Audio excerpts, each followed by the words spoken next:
Everyone wants to know which medication is going to be the best for harder, firmer erections. And today I'm going to tell you which medication works best for treating erectile dysfunction. Now, many of you have probably heard of sildenafil or tadalafil, and these are the two most commonly prescribed medications for erectile dysfunction. But which one is more effective? What about other medications like avanafil or vardenafil? Are they any better? Now, before I go on, if you guys are watching and you've been watching me for some time, make sure you take a second to subscribe to the channel, because I know that only about 20% of you are actually subscribed to the channel. So if you're enjoying this content, please do me a favor. It's a zero-cost way to support the channel so you can get more free education each and every week. So sildenafil is sold under the brand name Viagra, and tadalafil is sold as Cialis, vardenafil is sold as Levitra, and avanafil is sold as Stendra. All of these are phosphodiesterase 5 inhibitors. Now, I've talked about the mechanism of action for these medications many times before, so make sure you check out the videos where I discuss that.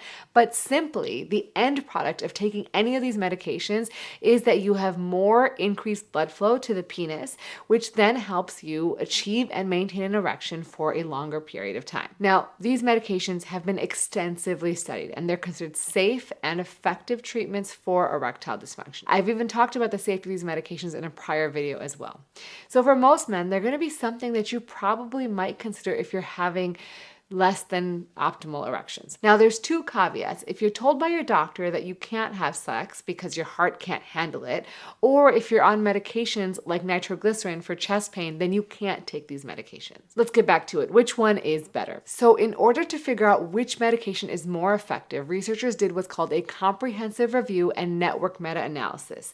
And in this study, they looked at 82 randomized controlled trials at 47,000 patients to look at the efficacy of these medications, or how well they work.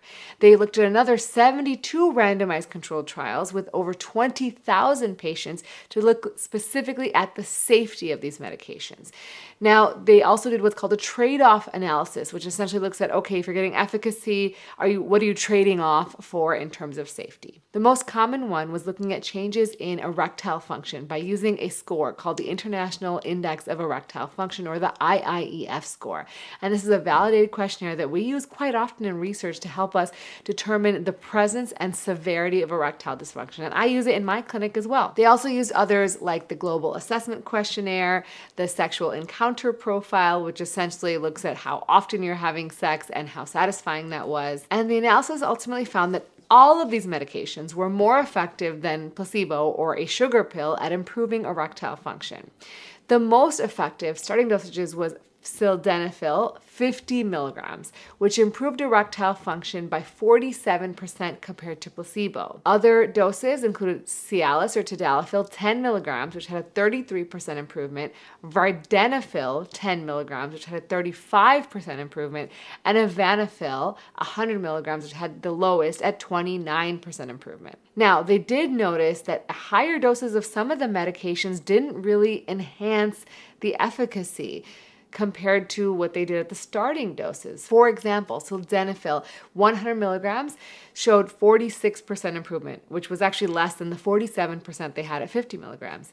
Avanafil remained the same at 29% for 200 milligram dose. Tadalafil increased to 38% at the 20 milligram dose and 44% at the 25 milligram dose. Vardenafil increased to 39% at the 20 milligram dose. Ultimately, more is not always better in terms of efficacy for every single person. Now, some people do absolutely notice a difference, but obviously sometimes people don't. In terms of safety, they looked at the rate of adverse events or side effects essentially for these medications.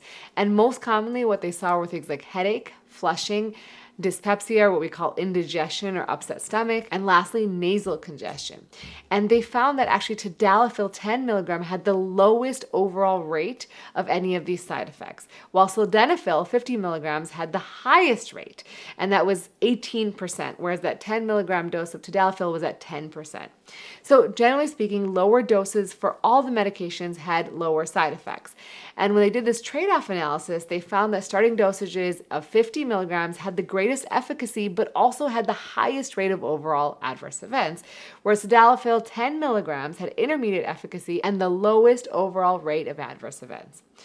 Vardenafil 10 and Avanafil 100 milligrams had similar overall adverse events, but they had really lower global efficacy, which makes sense why this is not very commonly prescribed. Also, they are a little bit more costly. Generally, based on this data, I would say that if you want to be as efficacious as possible, 50 milligrams of sildenafil might be the best choice. However, if you're worried about tolerating it or you're having bad side effects, tadalafil 10 milligrams might be the better option. Now, I've talked about the differences between these medications several times before, and it's really important to think about your lifestyle when you make these decisions.